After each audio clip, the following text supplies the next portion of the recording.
سیدی مرشدی قرآن وہ کتاب ہے جو اسوائے رسول ہے، علی کا طرز زندگی ہے ہماری درس گاہ۔ بر محمد و آل محمد صلوات۔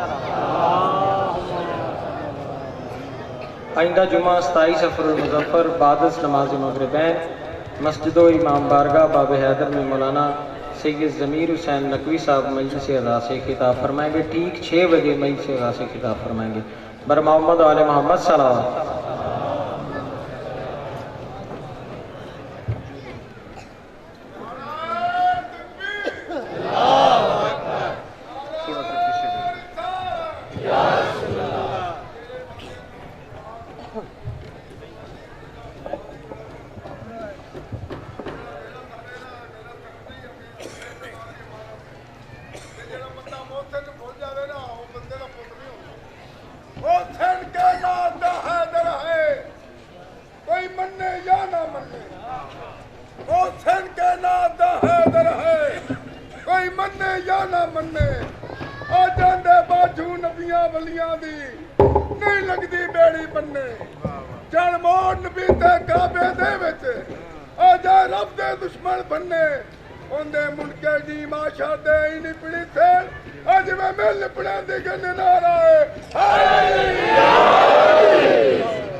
اعوذ باللہ من الشیطان اللعین الرجیم، بسم اللہ الرحمن الرحیم۔ الحمدللہ الذی لا یبلغ مدحتہ القائلون ولا یوسی نامہ العادون ولا یؤدی حقہ المجتہدون، الذی لا یدرکہ بود الہمم ولا ینالہ غوث الفتن، الذی لیس لصفتہ حد محدود ولا نعت موجود ولا وقت معدود ولا عجل ممدود، فطر الخلائق بقدرته ونشر الریاح برحمته، والصلاة والسلام على اشرف الانبیاء والمرسلین، سیدنا و نبینا و طبیب نفوسنا و حبیب قلوبنا ابو القاسم محمد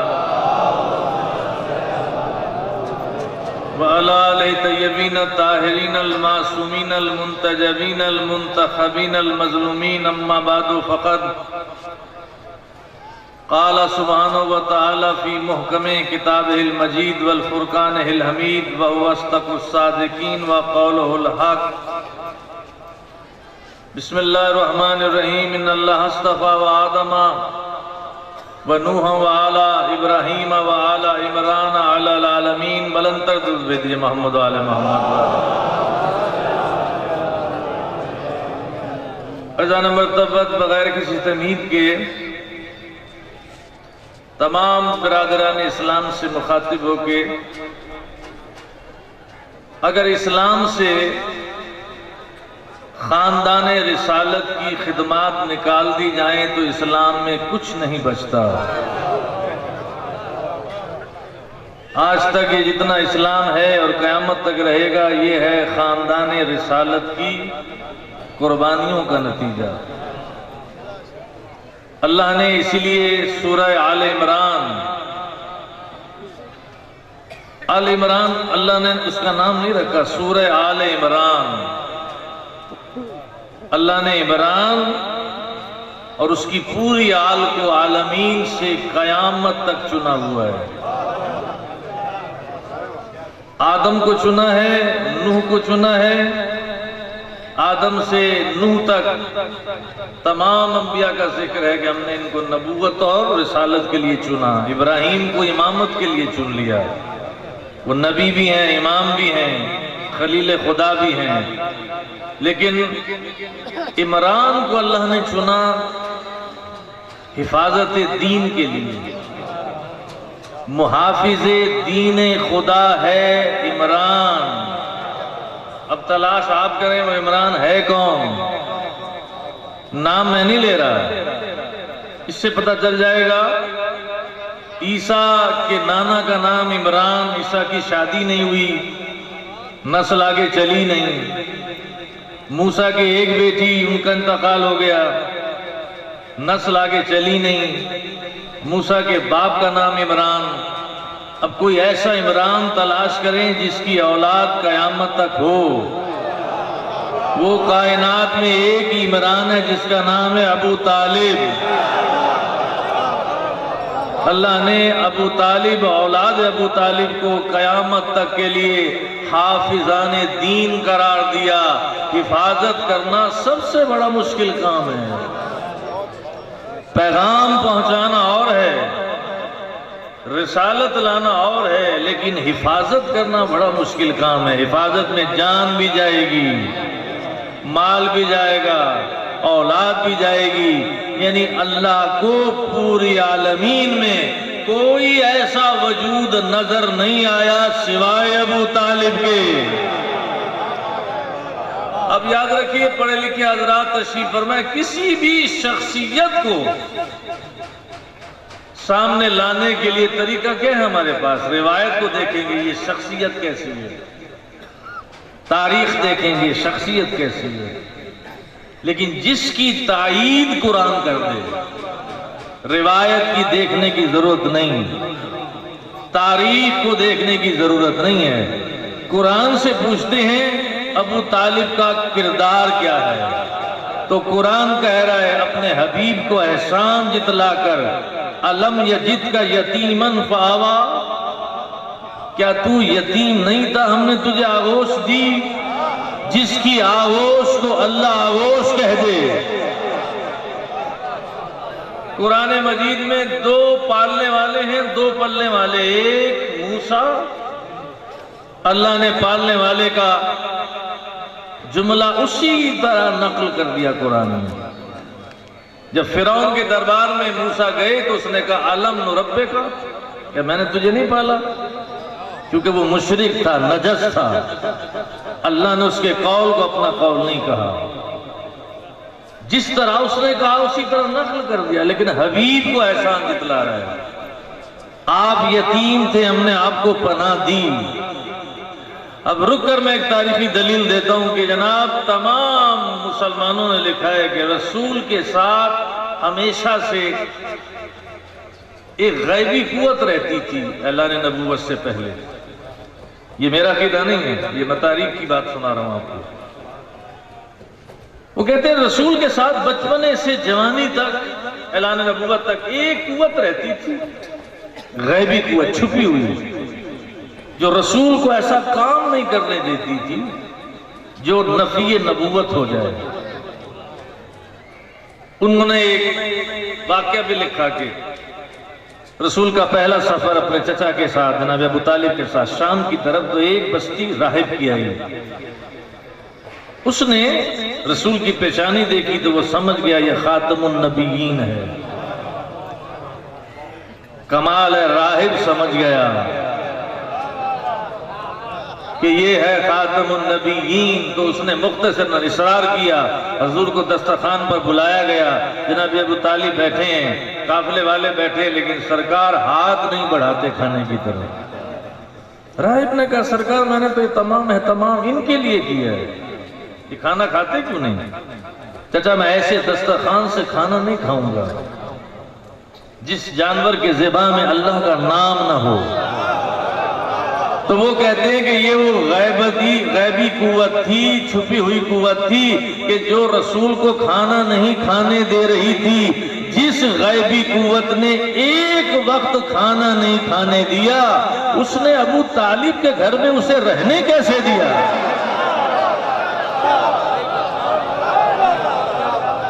اس بات کی دلیل ہے کہ ابو طالب کا گھر بھی پاک، اس کی آغوش بھی پاک، اس کی تربیت بھی پاک، اس کی غذا بھی پاک۔ مشرک تو مطلقاً نجس ہے، اس کا گھر بھی نجس، اس کی غذا بھی نجس۔ اللہ عالم حیث یجعل الرسالۃ، اللہ بہتر جانتا رسالت کہاں رکھے۔ مجھے یہ سینس ہے کہ جب میں وضو کروں تو میں پہلے دیکھوں بھئی لوٹا نجس تو نہیں ہے، اس میں پانی ڈالوں گا تو یہ بھی نجس، مجھے اتنی تمیز ہے، سینس ہے کہ میں پاک چیز کو پاک برتن میں لاؤں۔ جو قادر مطلق ہے، جو کائنات کا خالق ہے، اسے معلوم ہی نہیں تھا کہ میں خاتم النبیین کو کس کی آغوش میں رکھوں۔ اس لیے اللہ نے پوری عالمین میں ایک خاندان ملا، اس کے ایک ایک فرد پر اللہ کو یقین ہے۔ جناب ابو طالب علیہ السلام، کبھی زندگی میں عرض کر دوں گا، جن کے یہ 6 نام ہیں کہ انہوں نے کلمہ نہیں پڑھا، یہ 6 موقع پہ تھے ہی نہیں بہت اچھے کہ رسول اللہ نے کان میں کہا تھا کلمہ پڑھ لو۔ اچھا مجھے ایک بات بتائیے، جب رسول نے کان میں کہا تھا تو دوسرے کو کیسے پتا چل گیا؟ یہ کامن سینس ہے، فہم معمولی ہے۔ یہ میں تمام مسلمان بھائیوں سے مخاطب ہوں، جوانوں سے، بزرگوں سے۔ میں کسی کے کان میں کوئی بات کروں اور بعد میں خود ہی کہہ دوں کہ میں نے یہ کہا ہے، تو کان میں بات کرنے کا فائدہ ہے؟ رسول نے کان میں بات کی اور بعد میں کہی کہ نہیں پڑھا، تو مجھے یہ بتائیں یہ توہین کس کی ہے؟ ابو طالب کی ہے کہ رسول کی؟ آخری وقت میں رسول فرما رہے ہیں کلمہ پڑھ، اس کا مطلب پہلے نہیں کہا۔